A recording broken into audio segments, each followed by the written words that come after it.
I've spent the last few years interviewing some of the most successful gamblers in the world, and it's not just because I like spending my time in casinos. I've got a hunch that there's a special kind of intelligence for thinking about risk and uncertainty, something I call risk intelligence. So, if psychologists study gamblers at all, they tend to focus exclusively on problem gamblers.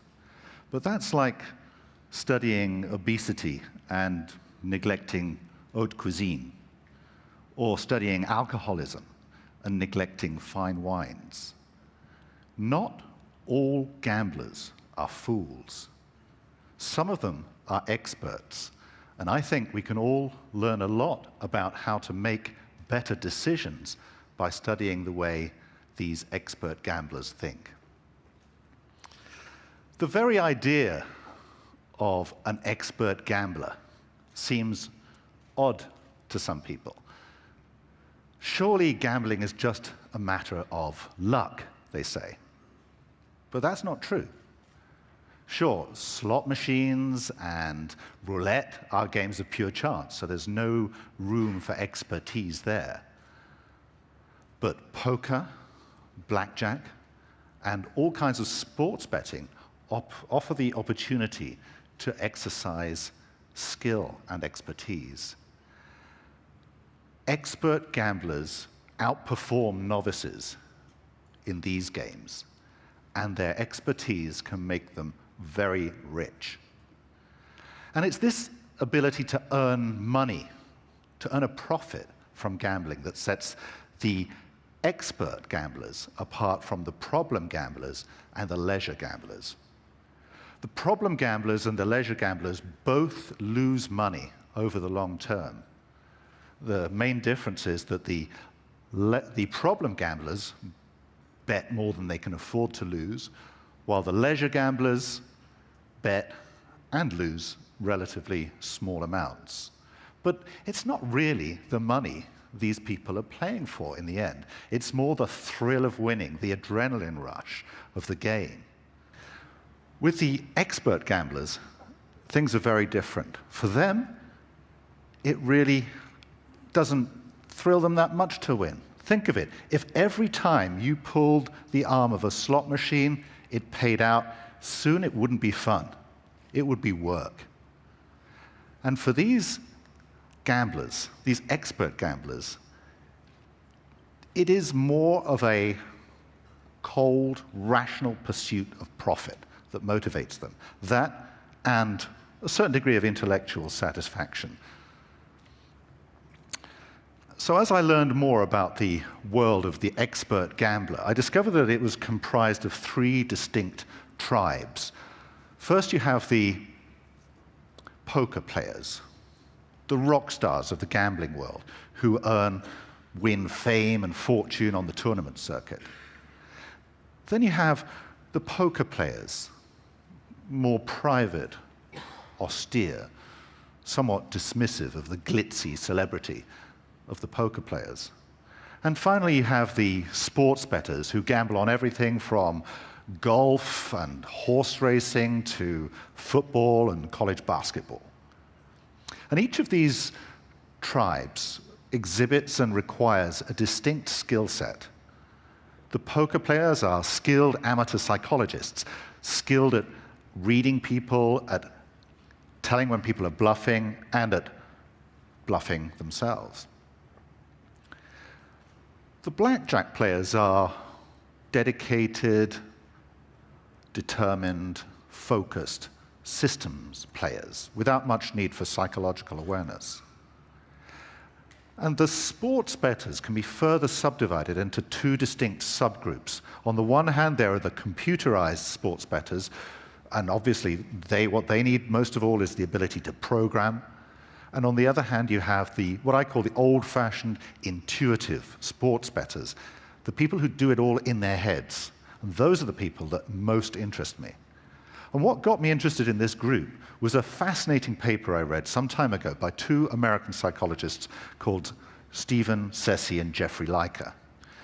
And Ceci and Leica, back in the 1980s, fresh out of grad school, They visited Brandywine Raceway, a horse racing venue in Delaware, and they interviewed 30 avid racetrack patrons. Men, they were all men. They went to the racetrack every day of their working lives. They didn't make their money from gambling. It was just fun, but they were absolutely obsessed with it. They would go to the racetrack, and Ceci and Leica found that they fell into two distinct groups. 14 of them were just incredibly good at forecasting the odds, the final odds that would be offered on the horses just prior to the race, which is a pretty good guide to the probability of the horse actually winning. And the other 16 were no better, really, than the average punter.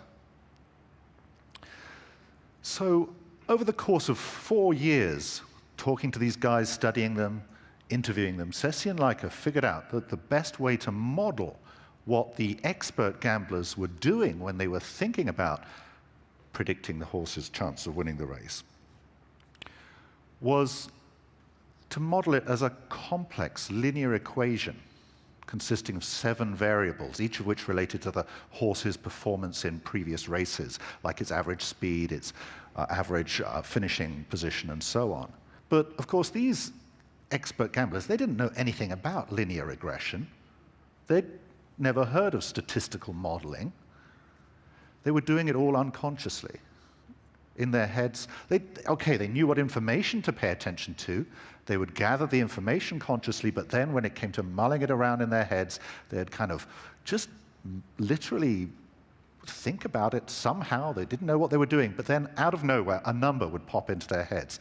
And that number was always remarkably close to the horse's actual chance of winning the race. And it's that I call risk intelligence. It's that ability to gather information from a wide variety of sources, mull it over in your head, and come out with an estimate, a probability estimate.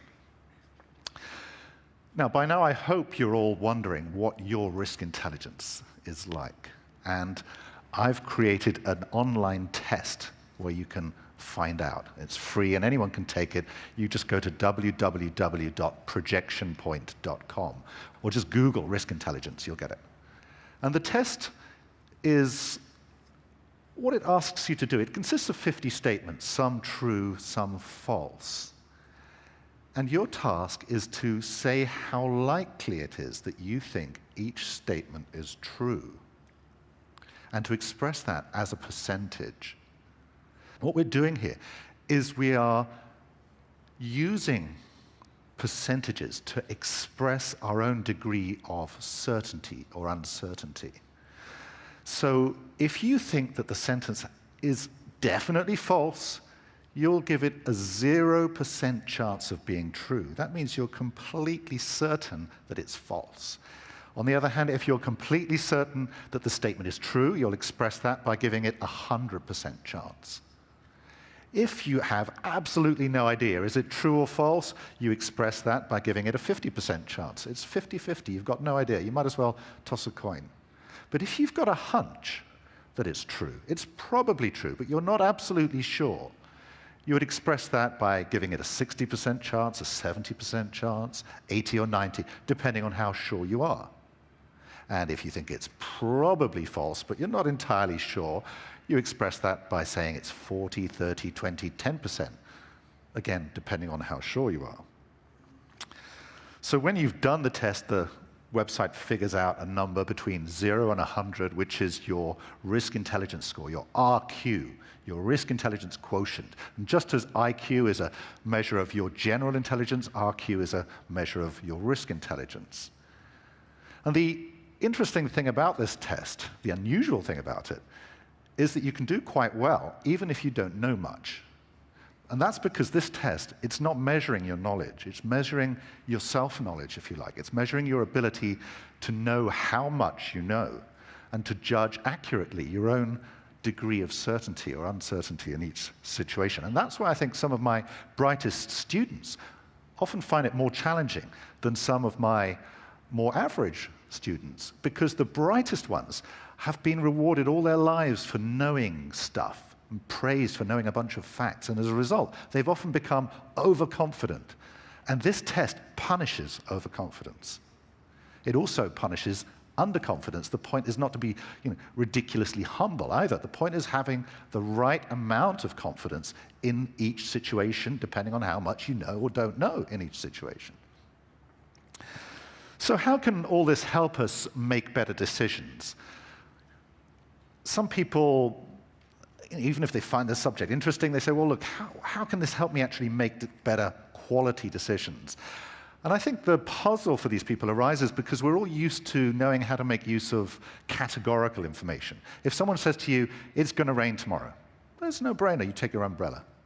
But if someone says to you, look, there's a 60% chance that it will rain tomorrow, what do? Do you take your umbrella or not? We're not really taught how to make decisions on the basis of uncertain information. So I want to finish off by just describing 3 simple ways in which you can use probabilities when making your decisions. The first way is simply to set a threshold. So for example, you might say, well, I'm only going to ask this person out on a date if I think that there's a 60% chance that they will say yes. And the great thing about this method is, of course, that everybody can set their thresholds differently at different levels, depending on how desperate you are to go on a date and how much you hate being rejected.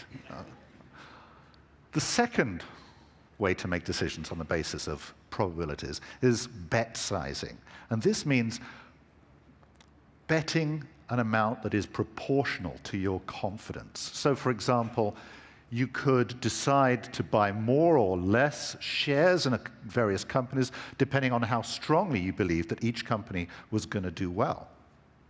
But this, of course, depends crucially on having an appropriate degree of confidence. Overconfidence is going to be fatal here. So again, you can only use this method of decision-making if you've got good risk intelligence. The third and most complex way of using probabilities when you make decisions is to use the concept of expected value. An expected value is an abstract concept. It doesn't refer to any actual win or loss. It refers to the average amount that you would win or lose if you placed the same bet an infinite number of times.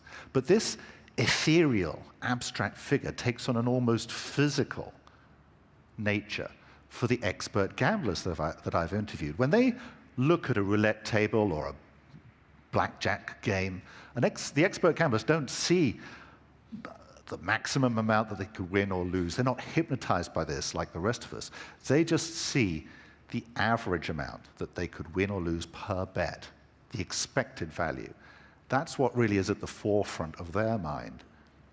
And by placing their decisions, as it were, by thinking about this decision in this way, in the terms of expected value, they place their decisions in the context of a much longer time horizon. So they kind of rise above the moment. Now, in the long run, as Keynes said, we're all dead. So even expert gamblers are mortal, and they have finite number of decisions. But despite what the guy said in the video that we just watched before we broke about the importance of remembering we're mortal, that does have a disadvantage. It tends to make people reckless. If you think this is the last race, the last roll of the dice, you might bet everything on it. The expert gamblers, in a sense, by seeing things in a much longer time horizon, almost act as if they were immortal. And because of that, they kind of gain a certain coolness about their decision-making. They can take it or leave it. As one expert gambler told me, there's always another race.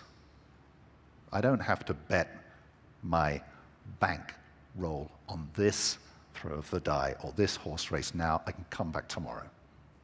And it's knowing when not to bet that is really one of the crucial things that sets the experts apart from the leisure gamblers, the problem gamblers.